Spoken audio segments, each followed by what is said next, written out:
ఓం నమో భగవతే వాసుదేవాయ. వ్యాసప్రణీతమైన మహాభాగవత కథాసారం సంపూర్ణంగా అందించే ప్రయత్నం చేస్తున్నాం. ఈ అమృత ఫలాన్ని మీరు ఆస్వాదిస్తూ మీ పిల్లలకి అందరికీ కూడా కథారూపంలో దీన్ని తెలియజేయండి. ఆ వాసుదేవుడి యొక్క అనుగ్రహం అందరికీ ఉండాలని చెప్పి కోరుకుంటూ, కరారవిందేన పదారవిందం ముఖారవిందే వినివేశయంతం వటస్య పత్రస్య పుటేశయానం బలం ముకుందం మనసా స్మరామి. కృష్ణం వందే జగద్గురుం. శ్రీ మహాగణాధిపతియే నమః. ఓం నమో శ్రీ లక్ష్మీ వెంకటేశ్వర స్వామినే నమః. ఓం నమో భగవతే వాసుదేవాయ. ముదాకరాత్మోదకం సదా విముక్తి సాధకం కళాధరావతం సకం విలాసిలోకరక్షకం. నారాయణం నమస్కృత్య నరం చైవ నరోత్తమం దేవీం సరస్వతీం వ్యాసం తతో జయముదీరయేత్. వ్యాసం వసిష్ఠనప్తారం శక్తే పౌత్రమకల్మషం పరాశరాత్మజం వందే సుఖతాతం తపోనిధిం. వాగర్థావివ సంపృక్తౌ వాగర్థ ప్రతిపత్తయే జగత పితరౌ వందే పార్వతీ పరమేశ్వరౌ. మరి ఈ చతుర్థ స్కందంలో చాలా అత్యద్భుతమైనటువంటి కథలు ఉంటాయి. ఈ కథలో అత్యద్భుతమైనటువంటి కథల్లో సతీదేవి దేహాన్ని త్యాగం చేయడం యోగాగ్ని ద్వారా, ఈ కథ కూడా ఈ యొక్క దీంట్లో ఉన్నటువంటిదే. ఈ సతీదేవి యోగాగ్నియందు దేహత్యాగాన్ని చేయడానికి కారణం ఏమిటి అంటే, మరి పరమేశ్వరుడికి దక్ష ప్రజాపతికి పడకపోవడమే. ఎంచేత పడలేదు అంటే, దక్షుడు ఆత్మజ్ఞానాన్ని ఇంకా పొందలేదు. అతను శరీరాభిమాని, దేహాభిమాని ఎక్కువ. దేహాభిమానం, శరీరాభిమానం కూడా ఎక్కువ ఆయనకి. అందుగురించి నేను మామగారు, నువ్వు అల్లుడు, నన్ను గౌరవించాలి అని బాహ్యమైనటువంటి లోక మర్యాదను చెప్తున్నాడు. దక్షుడు కూతురు కదా అని చెప్పి పరమేశ్వరుడు వివాహం చేసుకోలేదు సతీదేవిని. సతీదేవి తపస్సు చేసింది పరమేశ్వరుడి గురించి. తపస్సు చేసి వరాన్ని ప్రసాదించినప్పుడు ఈమె నాకు తగినదా కాదా అనే దృష్టిలో చూసుకుని ఆయన ఆమెనే భారీగా స్వీకరించడానికి అంగీకరించాడు. ఇంచేత వాగర్థావివ సంపృక్తౌ వాగర్థ ప్రతిపత్తయే. శబ్దార్థముల వలె ఉంటారు వీళ్ళు. శబ్దార్థ జ్ఞానం కోసం అని చెప్పి కాళిదాసు చెప్తాడు. శబ్దార్థముల వలె ఉన్న శబ్దము అర్థమేలా విడదీయలేమో, శబ్దార్థములే వలె ఉన్న పార్వతీ పరమేశ్వరులు కూడా విడదీయలేము. అంటే అర్ధనారీశ్వర స్వరూపాలు వాళ్ళు. అటువంటి అర్ధనారీశ్వర స్వరూపమైనటువంటి జగత్తుకి లోకానికి తల్లిదండ్రులైనటువంటి పార్వతీ పరమేశ్వరులకి నమస్కారం అని. మరి పార్వతీదేవి అంటే, సతీదేవి అంటే ఆవిడ ఎటువంటిది? తల్లి, జగన్మాత, జగత్తుకే తల్లి ఆమె. అంత శక్తి రూపిడి. ఇప్పుడు గంగా అంటే ఎంత పెద్దది చెప్పండి. అటువంటి గంగని శిరస్సు జటాజూటంలో శివుడు బంధించాడు అంటే ఆయన ఎంత బలవంతుడు, ఎంత తపోవంతుడు, ఎంత యోగవంతుడు పరమేశ్వరుడు. పరమేశ్వరుడు చెప్పినట్లుగా వీళ్ళందరూ ఆచరిస్తూ ఉంటారు. అది పరమేశ్వరుడు యొక్క అధీనంలో వీళ్ళు ఉంటారట. ఒక్క శ్లోకం చెప్తాను చూడండి, మంచి శ్లోకం.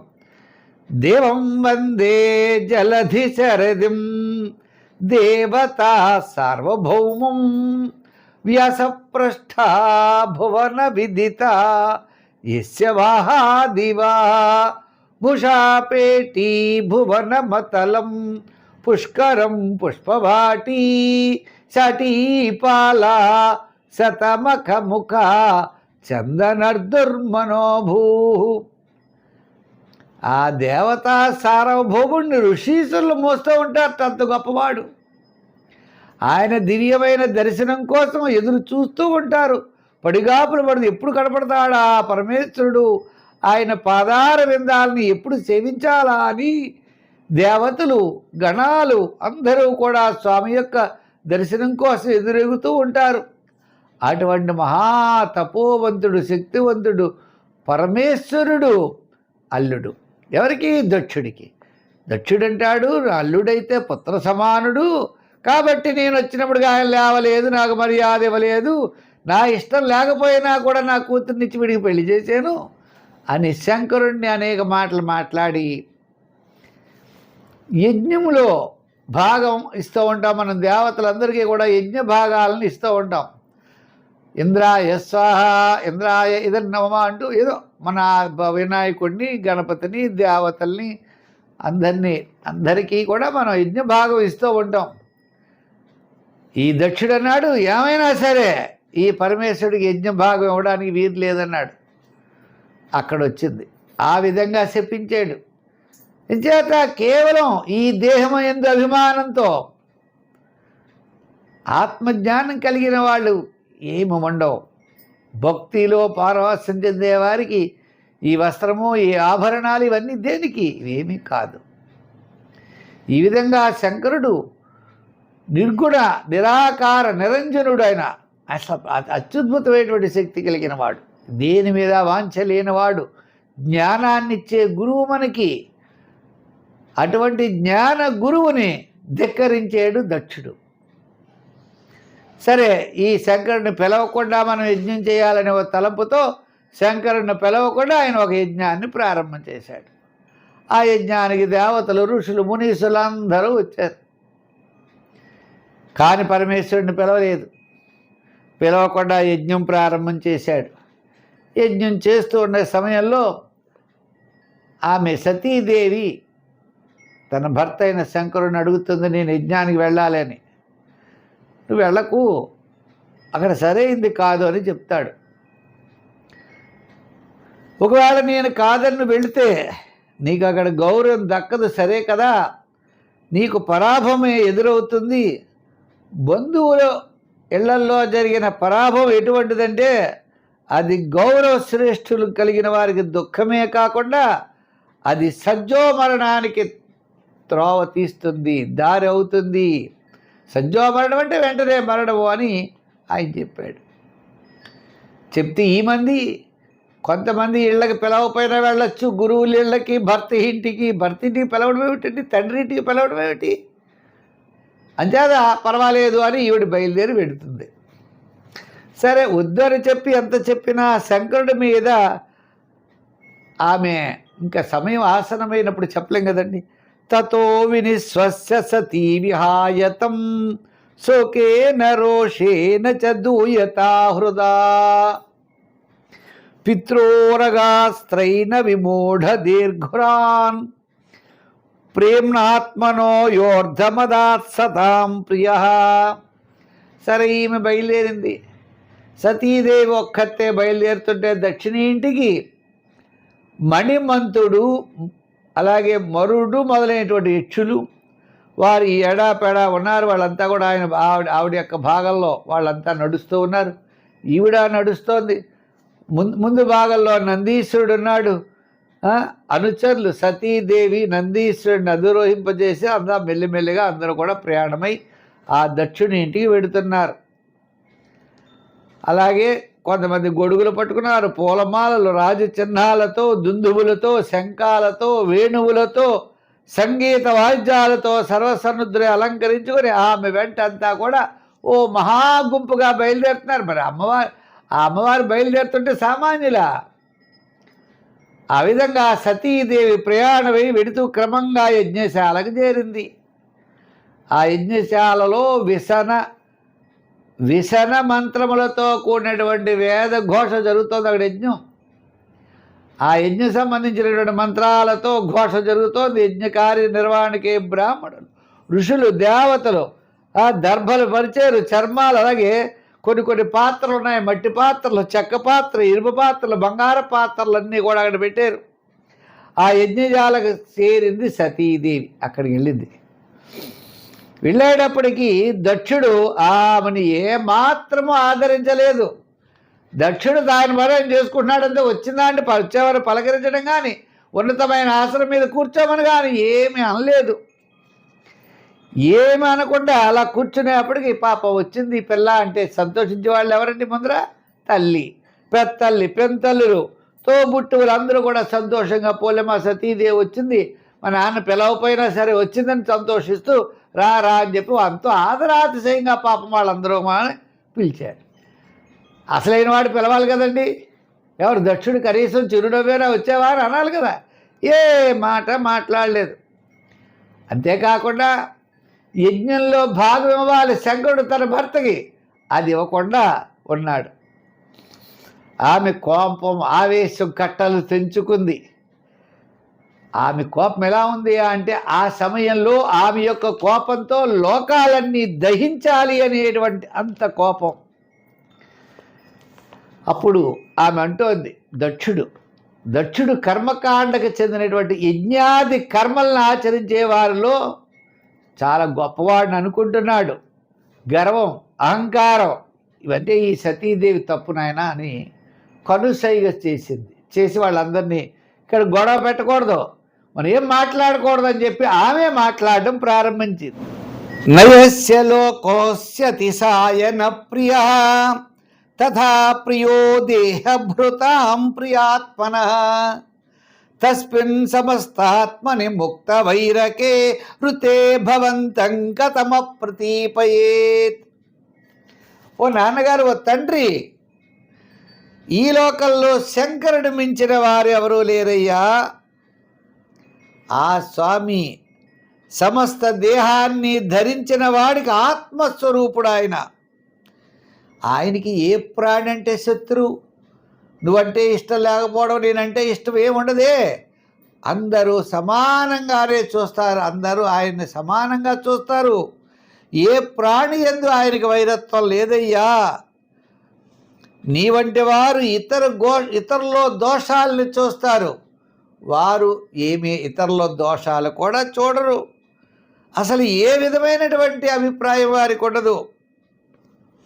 ఈ శరీరం అంటే ఏమిటయ్యా? శవస్వరూపం, ఇది శవం లాంటిది. ఇదేమా నిత్యమా? ఇది నిత్యమని భావిస్తున్నావే? నీకు ఆత్మజ్ఞానం లేకుండా ఉన్నావే. ఇంత దక్ష ప్రజాపతివి, ఏ అపరాధము కూడా సహించలేము. ఆ స్వామి ఏమీ చేయకపోయినా నువ్వు ఆయన నిందిస్తున్నావు. శివ అంటే ఏమిటనుకున్నావయ్యా? మంగళ స్వరూపం. శివ అశివ. శివం అంటే మంగళం, అశివం అంటే అమంగళం.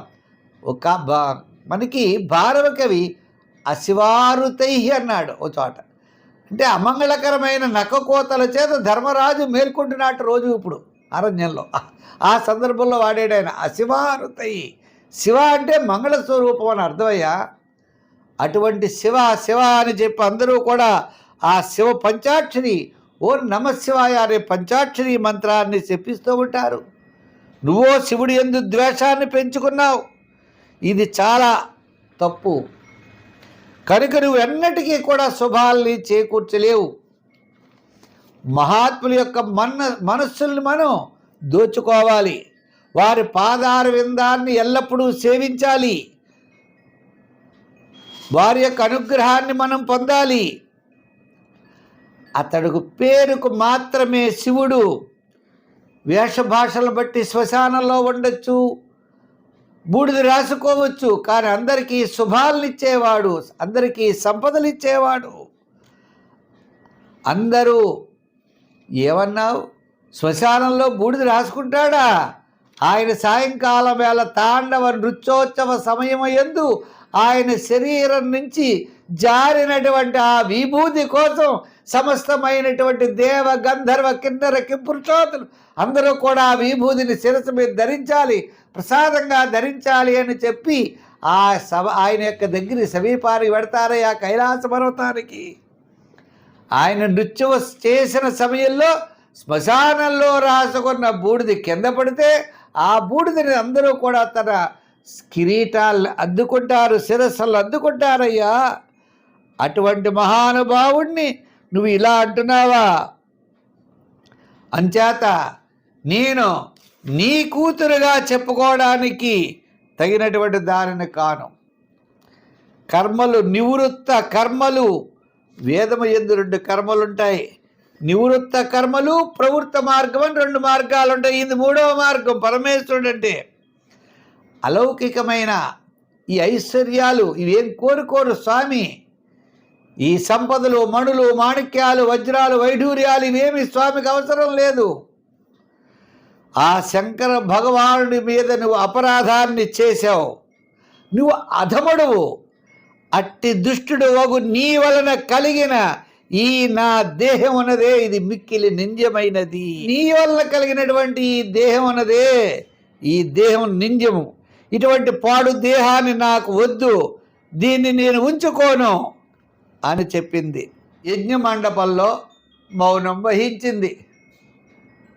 మరి తండ్రితో అంది కదా, ఇటువంటి పాపాత్ముడు, దుష్టుడు, అధముడు యొక్క కూతురుగా నేను చెప్పుకోకూడదు. ఆ శంకరుడు ఒకప్పుడు నన్ను ఏమని పిలుస్తాడో తెలుసా? దాక్షాయిని అంటాడు. దక్ష ప్రజాపతి యొక్క కుమార్తె అని అర్థం దాక్షాయిని అని. అలా పిలిపించుకోవడం నాకు ఇష్టం లేదు. ఇంకా దాక్షాయినిగా నేను ఉండకూడదు, ఇటువంటి అధముడి యొక్క కూతురుగా నేను ఉండకూడదు. అంచేత నేను వెంటనే ఈ శరీరాన్ని త్యాగం చేస్తున్నాను అని చెప్పి అంటూ ఆ యజ్ఞ మండపంలో మౌనం వహించి ఉత్తరముఖంగా భూమిపై కూర్చుంది. ఈమె ఇలా చేస్తూ ఉన్న ఆ యజ్ఞానికి వచ్చిన వారు కానీ ఈ యొక్క దక్ష ప్రజాపతి గారిని నివారించలేదు, వద్దమ్మా అని అనలేదు. చూసారా, ఆమె ఉత్తరాభిముఖంగా కూర్చుంది భూమి మీద. ఆమె కూర్చుని వెంటనే ఆచమనం చేసింది. ఆచమనం చేయాలి, మరి ఎక్కడికో తిరిగి వచ్చారు కదా. పచ్చని పట్టు వస్త్రాన్ని తన మీద కప్పుకుంది. నిమీలితమైన నేత్రం అంటే కళ్ళు మూసుకొని యోగ మార్గంలో శరీర త్యాగం చేయడానికి సిద్ధపడింది. తన శరీరాన్ని వదిలిపెట్టాలని ఆమె తన ఇంద్రియాలన్నీ కూడా అంతర్ముఖం చేసుకుని ప్రాణ అపాన వాయువుల్ని సమానంగా చేసుకున్నది. తర్వాత ఉదాన వాయువులను నాభి చక్రం నుండి పైకి లేపి క్రమంగా తన హృదయమునందు ఉంచుకుంది. తర్వాత హృదయస్థానము యందు వాయువును కంఠం ద్వారా యథావిధిగా భ్రూమధ్యలోకి పోనిచ్చిందట. ఇదంతా కూడా మహాత్ములే చేస్తారని అందరికీ సాధ్యమయ్యేది కాదు. ఆమె శరీరం నుండి ఒక యోగాగ్ని బయలుదేరి ఆమె శరీరాన్ని సంపూర్ణంగా యోగాగ్నితో ఆమె శరీరాన్ని త్యాగం చేసేసింది. యోగాగ్ని అన్నారు. ఎందుకు చెప్పానే అంటే కొన్ని చోట్ల ఆమె భూమి మీద ఇలా బొటకన వేలించుకుని ఇలా గీసి అగ్ని పుట్టించిందని, దాంట్లో కూర్చుందని మనం చాలా చోట్ల చూస్తూ ఉంటాం. కానీ భాగవతంలో అలా లేదు. ఈ యొక్క వాయువులు యథావిధిగా భూమధ్యలో పోనిచ్చి పరమపూజ్యుడైనటువంటి ఆ సమయంలో ఆమె భగవంతుడైన శంకరుణ్ణే ధ్యానం చేస్తూ వేరే మనస్సు లేకుండా ఆ శంకరుడికి తన దేహాన్ని అర్పించింది అని అర్థం. ఈ విధంగా ఆమె ఆ ధారణ చేసి యోగాగ్నిలో ఉత్పన్నమైనది అని అర్థం. అక్కడ చేరినటువంటి దేవతలందరూ కూడా సతీదేవి యొక్క అద్భుతమైన అవహమైన త్యాగాన్ని చూసి భయపడిపోయారు.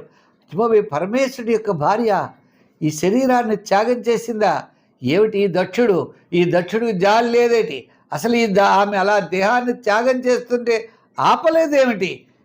ఈ దక్షుడికి ఎంత అహంకారం, ఎంత గర్వం, ఎంత మొండివాడు! చరాచరమైన ప్రాణులన్నిటికీ నేనే తండ్రిని అంటాడు, ఆయన సంతానం అంటాడు. మరి అటువంటి వాడు ఇటువంటి పని చేయొచ్చా అని ఇలా పలుకుతూ ఇలా చూసేటప్పటికీ మరి శంకరుడు యొక్క కొంతమంది అనుచరులు వచ్చారు కదా, నందీశ్వరుడు, వీళ్ళంతా కూడా వీళ్ళు పార్షదులు అనమాట. వీళ్ళంతా కలిసి అక్కడ ఉన్న వారినటువంటి యజ్ఞగుండంలో ఉన్నటువంటి వారిని అందరినీ కూడా కొంచెం భీభత్సాన్ని సృష్టించారు. ఇలా సృష్టించేటప్పటికి భృగు మహర్షి ఏం చేశాడు?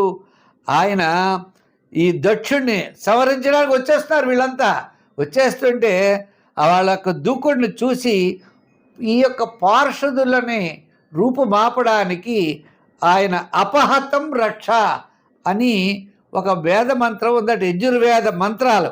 అవి పఠిస్తే ఆ దక్షిణాగ్ని యందు ఆహుతులను సమర్పించారు. వాటికి సమర్పించేటప్పటిగా భృగు మహర్షి ఆ యజ్ఞగుండంలోంచి కొంతమంది తేజోమూర్తులు అగ్నిగుండం నుండి వేల కొద్దిగా బయటకు వచ్చారట. వాళ్ళంతా కూడా ఈ నందీశుడు, పార్షదులు వీళ్ళందరూ ఉన్నారు కదా, ఆ యజ్ఞగుండంలోంచి ఒక్కొక్క యజ్ఞకర్ర పుచ్చుకుని ఒక మండే కర్రను తీసుకుని ఆ యొక్క యజ్ఞగుండంలోంచి వాళ్ళంతా వచ్చారు. వాళ్ళు వచ్చి ఏం చేశారు, ఈ యొక్క శంకరుడు సంబంధించినటువంటి మనుషులు చాలామంది వచ్చారు కదండి, వీళ్ళందరినీ చెల్లాచెదురు చేసి ముందర ఆ యొక్క దక్ష ప్రజాపతిని రక్షించారు. ఈ విధంగా వాళ్ళంతా కూడా తిరిగి వెళ్ళిపోయారు. ఈ విషయాన్ని తెలుసుకున్నటువంటి శంకరుడు, అంటే సతీదేవి దేహత్యాగం చేసింది, ఎందుకు చేసింది ఏమిటి అనేటువంటి క్రుద్ధుడైనటువంటి ఆ యొక్క వీరభద్రుడు ఆ దక్షుని యొక్క యజ్ఞాన్ని ధ్వంసం చేసి దక్షుడిని సంహరిస్తాడు. అటువంటి విషయాలన్నీ కూడా మనం రేపు మంచి కథ ఉపాఖ్యానం తెలుసుకుందాం. అంటే ఇక్కడ చాలామందికి అనుమానం రావచ్చు, ఈ సతీదేవి కథ కూడా భాగవతంలో ఉన్నదనే విషయాన్ని అందరూ గుర్తించండి. ఎందుకంటే పరమేశ్వరుడు గురించి చెప్పేది ఏమిటిది, సతీదేవి ఏమిటి, దక్షయజ్ఞం ఏమిటంటే సామాన్యంగా ఈ కథ కూడా దీంట్లోనే చెప్పారు. అటువంటి విషయాన్ని మనం చెప్పుకున్నాం. మరి ఆ యొక్క పరమేశ్వరుడి యొక్క అనుగ్రహం అందరికీ ఉండాలని చెప్పి కోరుకుంటూ, ఆ జగన్మాత ఈ యొక్క దేహత్యాగం చేసినటువంటి ఘట్టాన్ని కనుక విన్నట్లయితే మనం ఆ మాతను స్మరిస్తే చాలట మన యొక్క కష్టాలన్నీ కూడా తొలుగుతాయి, సంపదలు చేకూరుతాయి, మానవుల యొక్క ఆరోగ్యం బాగుంటుంది అని చెప్పి దీని ఫలశ్రుతి చెప్పారు. ఈ విధంగా వీరభద్రుడి యొక్క అవతరణ అందరూ కూడా చాలామంది వీరభద్రుడు సంబరం చేస్తూ ఉంటారు, ఆ వీరభద్రుడిని పూజిస్తూ ఉంటారు. ఆ విధంగా ఆ వీరభద్రుడు దక్షుడి యొక్క యజ్ఞాన్ని ఏ విధంగా ధ్వంసం చేశాడు, అత్యద్భుతమైనటువంటి మనం విషయాన్ని రేపు తెలుసుకుందాం. ఆ పార్వతీ పరమేశ్వరుల యొక్క అనుగ్రహం అందరికీ ఉండాలని చెప్పి కోరుకుంటూ, ఈ భాగవతం వినాలి, మీరు అందరి చేత వినిపించండి. ఇది ప్రతి ఒక్కరికి షేర్ చేయండి, లైక్ చేయండి, మీ యొక్క అభిప్రాయాన్ని కామెంట్ రూపంలో తెలియజేయండి. మనం మరిన్ని విశేషాలతో రేపు కలుసుకుందాం. సర్వే జన సుఖినో భవంతు. స్వస్తి.